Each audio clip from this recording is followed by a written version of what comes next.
भारत पर अमेरिकी राष्ट्रपति डोनाल्ड ट्रंप की ओर से बुधवार से 50% टैरिफ लागू कर दिए जाने से दोनों देशों के रिश्तों में काफी ज्यादा तल्खी आ गई है। इस बीच भारतीय विदेश मंत्री एस जयशंकर के एक बयान ने अमेरिका में हड़कंप मचा दिया है। अमेरिका के टेलीविजन चैनलों पर जयशंकर के इस बयान की खूब चर्चा हो रही है। जयशंकर के इस बयान के बाद अमेरिका के रुख में भी नरमी देखी जा रही है। अमेरिकी वित्त मंत्री स्कॉट बेसेंट को जयशंकर के तीखे बयान के बाद यहां तक कहना पड़ा कि भारत दुनिया का बड़ा लोकतंत्र है। अंततः हम भारत के साथ आ ही जाएंगे। जयशंकर के बयान की अमेरिका में चर्चा। जयशंकर ने क्या बयान दिया है, आइए आपको बताते हैं।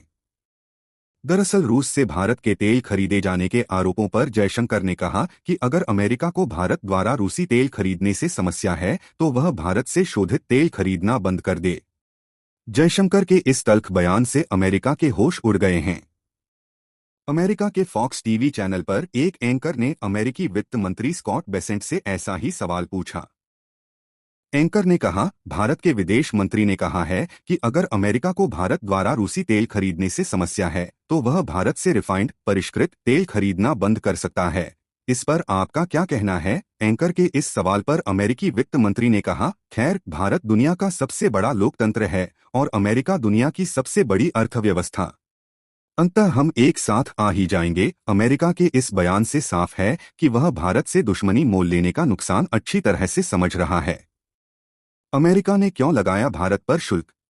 अमेरिका का आरोप है कि भारत रूस से कच्चा तेल खरीदकर उसे शोधित करके अंतर्राष्ट्रीय बाजार में बेचकर भारी मुनाफा कमा रहा है।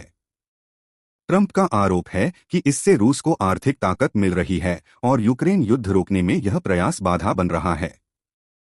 ट्रंप भले ही यह दावा कर रहे हों, लेकिन सच्चाई यह है कि अमेरिका भारत की ओर से उस पर लगाए गए शुल्क में जिस तरह की और जिन क्षेत्रों में वह जिन जिन उत्पादों पर रियायत चाहता था, भारत सरकार ने उन शर्तों को नहीं माना।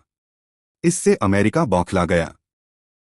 लिहाजा ट्रंप ने भारत पर पहले 25% का जवाबी शुल्क लगाया था, जो 7 अगस्त से लागू हो गया। इसके बाद अमेरिकी राष्ट्रपति ने उसी दिन रूस से कच्चे तेल खरीदने के लिए भारतीय वस्तुओं पर शुल्क को दोगुना करके 50% करने की घोषणा की थी, जो अब 27 अगस्त से लागू कर दिया गया। क्योंकि ट्रंप ने इस पर समझौते पर बातचीत के लिए 21 दिन का समय दिया था। मगर कहा जा रहा है कि प्रधानमंत्री नरेंद्र मोदी ने अमेरिकी शर्तों पर कोई भी समझौता करने से मना कर दिया। पीएम मोदी ने अभी सोमवार को जोर देकर कहा था कि वह किसानों, पशुपालकों और लघु उद्योगों के हितों से समझौता नहीं कर सकते। उन्होंने आगाह किया कि हम पर दबाव बढ़ सकता है, लेकिन हम डटे रहेंगे। भारत के इस रुख के बाद अमेरिका और उसके राष्ट्रपति ट्रंप का दांव उल्टा पड़ता दिख रहा है, क्योंकि भारत ने अमेरिका के विकल्प में दूसरा बाजार ढूंढना शुरू कर दिया है। लिहाजा ट्रंप अपने ही देश में आलोचनाओं से घिरने लगे हैं।